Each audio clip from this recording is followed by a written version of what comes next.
Alright, so for this second video in the series for the My First Car, we're going to look at how we go about starting with our canister housing which sits on top of our car. So if we have a look at the My First Car PDF here, you can see we've done this part here, we've got the main body, and we're now working on that canister housing up the top.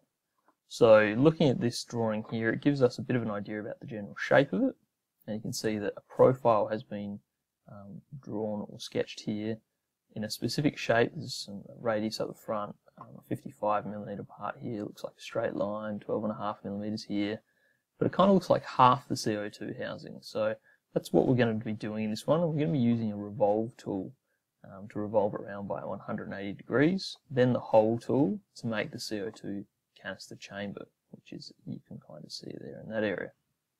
So that's where we're going to start. You can see the whole thing is 100mm in length. So let's get into it. So going down to Fusion here, we're going to need to start a new sketch to do this. So I'm going to click Create Sketch, and I'm going to be working back on that same plane that I drew this body on. So zooming in so I can see everything there. The very first thing I'm going to do, much like I did with the first one, is go ahead and draw in some lines that give me a general idea of the shape of this canister housing. And probably around there somewhere. And the very last one I need to add in here before I add in another curve, I'm just going to go for a center point arc in this case, just to do that little 3mm radius there. And the last one is an arc which will go, just use my line tool, from the end of that there to that one there. Alright, that's given me one of the tangent constraints I need, but some are missing still. So next step, we need to start dimensioning some parts of this. So I did say that the entire length was 100mm, so we'll go ahead and add that one in. Alright, things are looking a bit funny right now, but we'll fix that up soon enough. The radius of that front curve was 3mm. And you can see there it's probably going a little bit funny right now, but we'll fix that up in a minute. This line up here needed to be 55mm in length, and this one here 12.5. And that gives us the correct size. Now let's just have another look back at our drawing.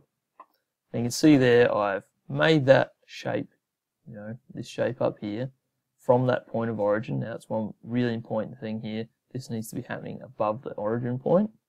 Alright, I've got my 12.5 for the back end here, 100mm for the length. I've got my 3mm radius at the front and my 55mm straight line at the top here. And this arc here, which is a tangent arc between that line and that curve at the front, that little radius. So let's go back and have another look at that now. You can see on mine, the only problem is that my radius looks a bit funny. It's not really flowing into that curve nicely. So one thing I will do is I'm just going to move that point up a little bit so they're pretty close to correct. And the last thing I'll do is add in a tangent constraint between those two lines. So I'm going to hit Control and click on both, right click, and select the tangent constraint here in the menu.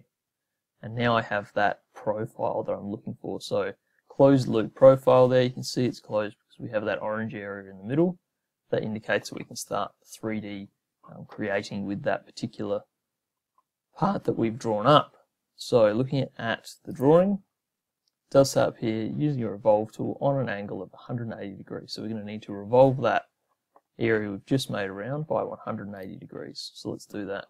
I'm just going to change my view to start with, to look at from the top left here, and we're going to go into the Create tools and selecting the profile that we'd like to rotate or revolve. We then need to select the axis. So we've selected the profile, we'll select the axis, which is next, which is just that bottom line there. You can see right now it's set up to do 360 degrees. We're going to change that to 180. You can see there it's doing that 180 degrees of revolve there. I'm changing my operation to join. So it's going to join what I'm revolving into that initial body there. And that's all I need to do. I'm going to click OK. And there we go. We've revolved the side pod. Sorry, not the side pod, the canister housing. And the very last thing it does tell me to do there is that we need to make a hole for the CO2 chamber. Now, that information is found right here. It tells me that it needs to be 19 millimeters in diameter. That's the little diameter icon there. And this one here says to a depth of 52 millimeters. So we're going to create that hole from the origin point down into the canister housing by 52 millimeters at a diameter of 19. So let's go back to Fusion and do that. So I'm just going to change my angle so I'm looking at the end of my car. So there we go, that's where I need to do it. Up on the Create palette here, I should have a hole tool. There it is, hole or H on the keyboard. I'm going to select the face and the point, so there we go. Now I don't know if something's gone right here, but we'll just start by adding our diameter, so 19 millimeters diameter. Something's not right there, so let's just select our face again. There we go. There we go, that's much better. So face point 90 millimeters to a depth of 52 millimeters. I'll just double check that that's correct. 52 millimeters, yes it is. And at the moment, you see, it's got this one here that says tip angle. Now in our case, we don't actually want it to have any sort of angle at the base of that hole. We want that just to be completely flat. So we're going to change the tip angle there to 180 degrees. That will give us a nice flat end to our hole. We can say extends that distance, and if we were to change our view now, I'll just change it to this angle, you can see that it's going to cut that hole out to that distance there and give us a flat face at the end.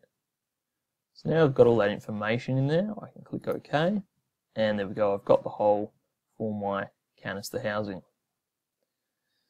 Now let's head back to our drawing here. We've obviously done this step now, we've got that canister housing with the hole from the origin point down into it. The next step we need to do is put a fillet between our canister housing and the body of the car.